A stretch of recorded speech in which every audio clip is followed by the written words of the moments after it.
आपण बघितले कोलंबी, थोडासा बटाटा मी घेतलेला आहे. तुम्हाला जर बटाटा पाहिजे तर नाही घेतलं तरी चालेल.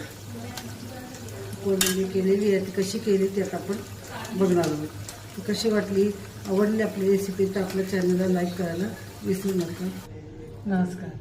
आपल्या कोलंबीचे माझ्याकडे तुम्ही अशी बघितले गावच्यापणे कोकणी पद्धतीने कशी मी बनवते. कोलंबीची ती रेसिपी टाकून झाली, कोलंबी भात टाकून झालं. फक्त आता कांद्यावरती म्हणजे थोडंसं रस्सा टाईपच, पण कांद्याचा वापर करून आपण ती भात कोलंबी बनवणार आहे. अर्धा किलो पाव घेतलेली आहे कोलंबी, स्वच्छ धुतलेली आहे. त्यातले धागे वगैरे सगळं काढून घेतलेले आपण आणि मीठ लावून मी थोडा वेळ असेच ठेवले होते. आता मीठ लावलं आहे, पण आता करायच्या आधी आपल्याला अर्धा तास आधी हे जे लिंबू आहे, लिंबू घेतले मी, लिंबूच लावा. आपलं लिंबू पिळून झालं. मीठ आधी लावलेलं आहे, त्यामुळे जर असं नावाला मी मीठ टाकते, नाही टाकलं तरी चालेल. तर पहिलं लावलं असेल ना तर नाही टाकलं तरी चालेल.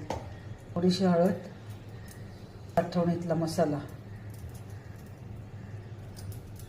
जसं तुम्ही तिखट खाता ना त्या अंदाजे तुम्ही तिखट वापरा. 2 चमचे मी लाल तिखट वापरलेलं आहे, साठवणीतलं आहे. आपण 15 ते 20 मिनटं असं साईडला ठेवणार आहेत. त्यानंतर आपण पुढची तयारी करून घेऊया. तर तेल तापत ठेवलं, थोडीशी राई, थोडंसे मेथीचे दाणे टाकले, 4-5 मिरच्या टाकल्या ओल्या, 2-3 बारीक चिरलेल्या आणि कांदा. थोडीशी व्हिडिओ भाजी बंद पडलेली, त्यामुळे परत एकदा सांगते. थोडंसं तेल टाकलेलं, आपल्याला पाहिजे तेवढं तेल, आणि कोणतेही तेल वापरा तुम्ही, चालून जाईल. त्यानंतर थोडं तेल गरम झालं, मी राई टाकली थोडीशी, अवघे 4 दाणे मी मेथीचे टाकले, कारण मेथीच्या दाण्याला मस्त स्वाद पण सुटतो आणि मच्छी थोडी वेगळीच लागते. त्यानंतर थोडंसं आपली कोलंबी गॅस्ट्रिक असते म्हणून आपण नावाला हिंग टाकलं. 4 कांदे मी बारीक कापून घेतलेले आहे. त्याला परतून झालं आहे. त्याला थोडंसं आपण 2 ते 3 मिनटासाठी झाकण ठेवणार आहे. आपला कांदा शिजेपर्यंत मी ते लसूण घेतलेलं आहे, थोडंसं आलं घेतलेलं आहे. दोन्ही आपण टेचून घ्यायचं आहे, नुसतं टेचून घ्यायचं, आपल्याला बारीक नाही करायचं. आपण काढून घेतलं, कांद्याचा कलर आपला बदलत चाललाय. इथे मी 2 बारीक टमॅटो घेतलेत कापून, थोडंसं जाडसर वाटलेलं आलं आणि लसणाची पेस्ट बोलताना आहे ना, फक्त आपण जाडसर असं करून घेतलेलं.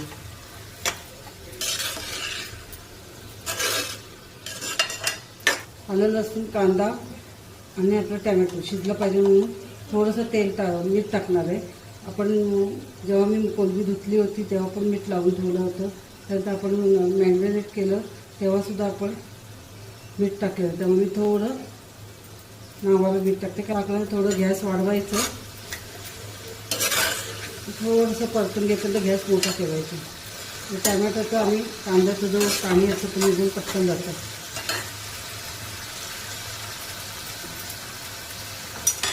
गॅस बारीक करून परत झाकण ठेवायचं आपल्याला.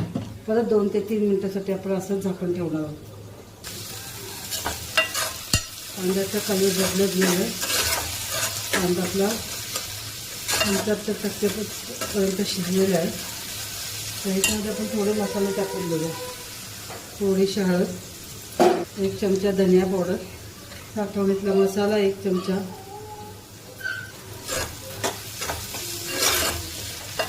थोडंसं परतवल्यावर आपण आलं लसूण जे आहे ते काढलं होतं भांड्यात, ते भांड्यातलं पाणी ओतून घ्यायचं. थोडीशी कोथिंबीर, त्याला असं परत आपण शिजून द्यायचं. झाकण काढून आपण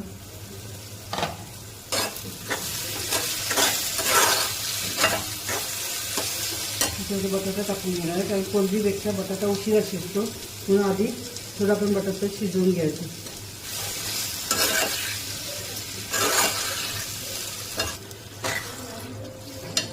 बटाटे पण आपली कमीत कमी 75% आपल्याला शिजवून काढायचे आहेत. मग थोडंसं पाणी टाकून त्याच्यावर झाकण ठेवणार आहोत.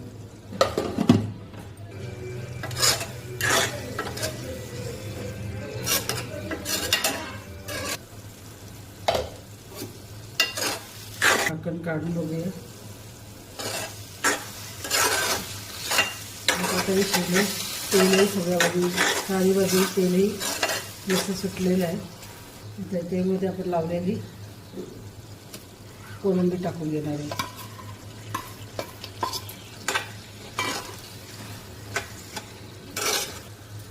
थोडंसं किंचित पाणी घेऊन मसाला सगळं काढून घेऊया.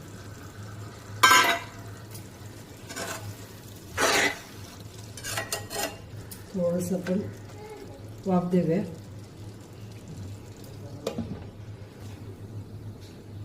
झाकण काढून परत एकदा परतून घेणार.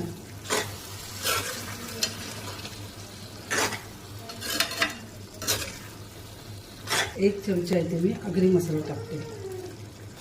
चिंचेचं पाणी करून टाकलं तरी चालेल, पण आपण टॅमॅटो आपल्याला लिंबू पिळलेला आहे, टॅमॅटो टाकलेले आहे आपण. त्यामुळे तुम्हाला जर शक्य झालं तर तुम्ही चिंचेचं पाणी थोडंसं गरम पाण्यात चिंच शेवमट टाकायचं आणि त्याचं पाणी टाकलं तरी चालेल. जर तुमच्याकडे कोकम, मी आता कोकम टाकले थोडंसं, 2 कोकम बारीक कापून टाकलेले हाताने. जर हे सगळं झालं तर त्याचं आपल्याला मीठ थोडं कमी वाटलं तर मीठ वरून टाकून घ्यायचं. आधी मी थोडीशी मसाले टाकल्यामुळे थोडंसं मी याला वाफ देणार आहे. तवा सुटलेला आहे कोलंबीचा.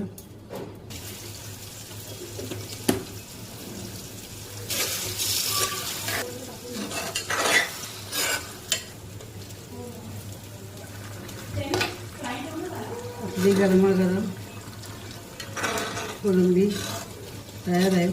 तुम्हाला जर अजून सुकी पाहिजे असेल तुम्ही करू शकता. थोडंसं मी पातळ ठेवलेलं आहे, कारण चपातीबरोबर खा, भाकरीबरोबर खा, खूपच छान लागते.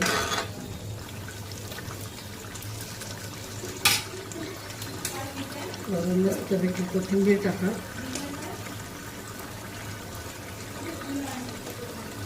माझी रेसिपी कशी वाटली तुम्हाला? साधी सोपी आहे, करून बघा तुम्ही घरी, नक्की आवडेल तुम्हाला.